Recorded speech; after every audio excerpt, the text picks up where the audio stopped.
This video will go over double replacement reactions. A few key things that we're going to see come up a little bit are going to be the symbols in parentheses here. Typically, we're really looking at these two that are important for double replacement reactions, but every so often we will see that the formation of a gas or a liquid takes place. Not so much in the examples we're going to do today, however. So a double replacement reaction, very similar in setup to a single replacement reaction, the difference being that we have two compounds instead of one compound plus a single element. Recall that these are going to be ionic compounds, so we'll have a cation and an anion pair in each. And similar to our single replacement, we're going to switch things up. So instead of one element just replacing one of the things in the compound, we're going to make a new pairing. There's only really one way that a new pairing can be made because we still need to have positive and negative together. So I can't put A and C together because they're both positive. I can't put B and D together because they're both negative. So the only kind of really difference I can see here is if I put A with D and C and B together. So I would still have a positive and a negative, but they would be a different pairing than I start with.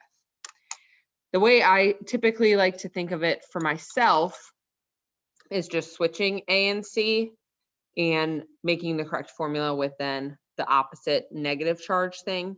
I often find that students prefer to think of it as kind of putting the inside and the outside ones together. So that's the way I will explain it.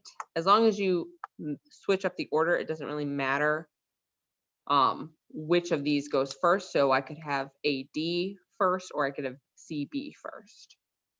So like I said, if I put the outside ones together, I'll have a new positive and negative combination.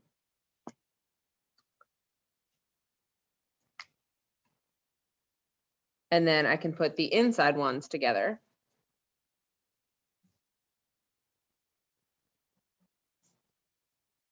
And have a new positive negative combination here as well.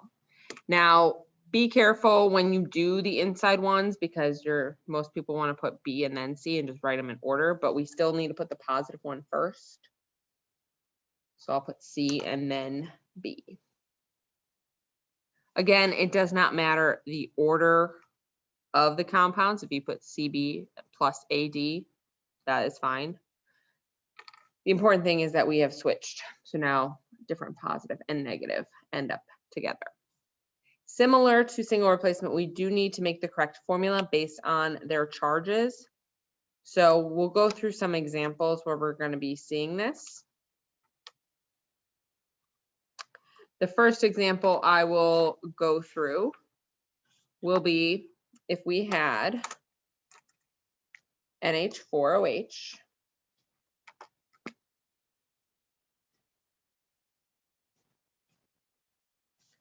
plus K2CO3.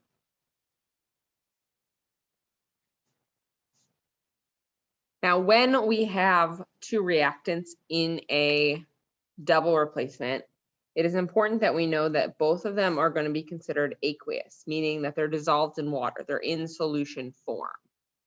And that will be a very important factor that we will be considering as we do these double replacement reactions. Another thing that we want to look at is we know we have four things here, A, B, C, and D. We want to identify what those four things are so we make sure that we're bringing over subscripts we need to bring over, but also not bringing over subscripts we don't care about. So our first thing here is NH4. Our second thing is OH. Our first thing here is K, not including that 2. And our second thing is CO3, including the 3. Because NH4 is the polyatomic ion ammonium, and because CO3 is the polyatomic ion carbonate, we keep those subscripts. K does not need to have a 2 based on the periodic table, so this 2 came from carbonate, but I'm not bringing it over because it's going to be with something else. So if I do my inside ones and outside ones, I'll put NH4 with CO3. And then I will put K first with OH. So I put my 4 things together and then I go back and I look at the charge. If I look up the charge, NH4 is +1, CO3 is -2, this is +1, this is -1. And I want to make those correct formulas based on the charges. So that means I'll end up having to put parenthesis 2 right there. Again, I did not bring over the 2 on the K because that came from carbonate, but it's no longer with carbonate. So the correct formula here is going to be just KOH. Next, I will want to balance. So when I balance, I'm going to list out those 4 things that I identified in the beginning, which is K, NH4, OH, and CO3. And do my count. So on the left, I have 2 Ks, 1 NH4, 1 OH, 1 CO3. On the right, I have 1 K, 2 NH4s, 1 OH, and 1 CO3. So here I can kind of start with either. I'll just start by balancing my potassiums. So I'll put a 2 here, which will change this to 2. So that is balanced. It will also change my KOH to 2. So now I have 2 things that are balanced, but 2 things that are not. Because NH4 and OH end up in the same compound on the right side, and I need 2 of each of them, I can easily fix this by putting a 2 in front. So that will fix those 2 and then also not mess up the carbonate. So everything will be balanced based on doing it this way. Okay, I'm going to give another example here. The next example I will go through is NH4OH again. But this time I'm going to add it to Fe2SO43.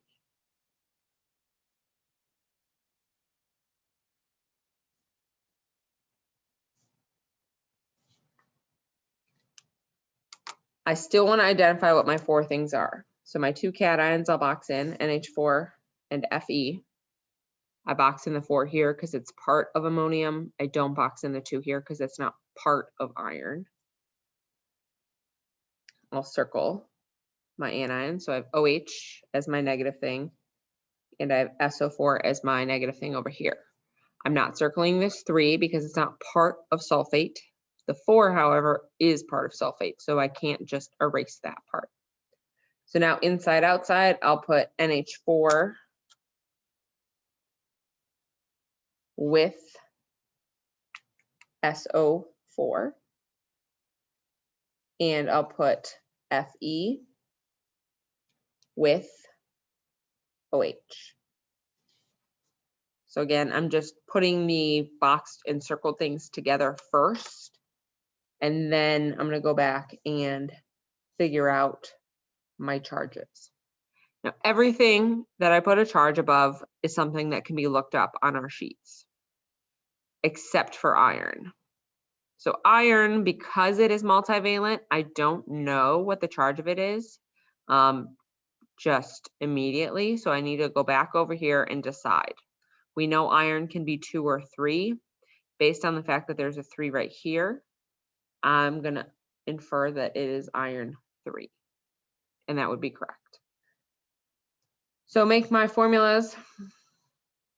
Put a 2 here. Make my formula over here. So that's a 1, that's a 3. And last step will again be to balance.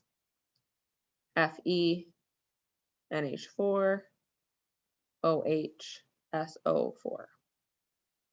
The reason I keep my polyatomic ions together when I balance, you don't technically have to, but I find it's easier to balance 4 things because notice we have an H in 2 different things here. We have an O in here and in here. So if we balance each element individually, we could do it that way, but I think it'll be a little more complicated to look at. So since all 4 of my things that are like my positive negative things are staying the same, they're not like losing oxygens or anything. I'm just going to keep it like this. Count. So there's 2 irons on the left. There's only one NH4. There's only one OH. And there is 3 sulfates. Now on the right, there is 1 iron, 2 NH4s, 3 OHs, and 1 SO4. So this one is a little trickier. We have a lot more going on than we did in the last example. When we find that there's a lot more going on, because not one of these is already balanced, my recommendation is to start with the one that's kind of what I say the ugliest, meaning most crossed over things. Notice here we didn't have anything cross over. Here we had one thing cross over. Here we had one thing cross over. Here we had 2 things cross over. So if I start balancing the stuff in the 2 things crossed over first, it'll work out for me a little bit better at the end. So I'll start with iron. I know I have 2 irons on the left here. I need to get 2 irons on the right, so I'll put a 2 here. That 2 will change that to 2, but it'll also multiply this. So I'll end up with 6 OHs. Next, I'm going to balance my sulfates. I need 3, so I need to get 3 here. So I'll put a 3 in front, which will give me 6 there and 3. Sorry, not yet 6. 6 here and 3 here. So that is balanced. That is balanced. Both of these need to be 6. But again, because they are in the same compound, that'll work out because I can multiply both of these by a 6 to make them 6, which will balance that. All right, I will do one more example here, which will be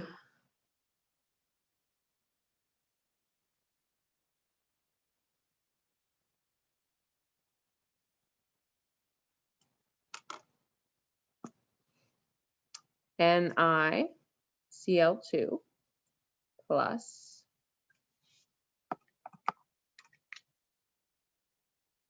Fe2SO4 3.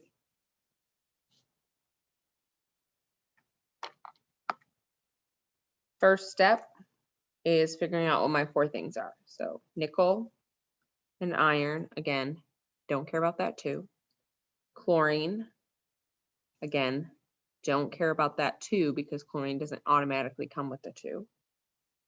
And sulfate, don't care about that 3 because sulfate doesn't need it. It does need the 4, so that's why I circled that, but don't care about this 2, or that 3. Put together my inside and my outside. So I have nickel with sulfate now. And then I have my iron with my chlorine. Make my correct charges. So I know sulfate's -2. I know chlorine's -1. I don't know officially what the metals are just based on being able to look them up. So that means I need to decide what they are being on the left because they will not change what they're being for the right. So if I look here, nickel, knowing that chlorine is -1, that means that nickel must be +2. And it will stay +2. And similar to before, I knew that this was a 2, which means that iron must have been a 3, and it will also stay that charge. Making this formula, because we have 2 and 2, that cancels, so it's just NiSO4. Here, to the 1 and the 3 cross, so that becomes FeCl3. Last step will be to balance Fe, Cl, Ni, and SO4.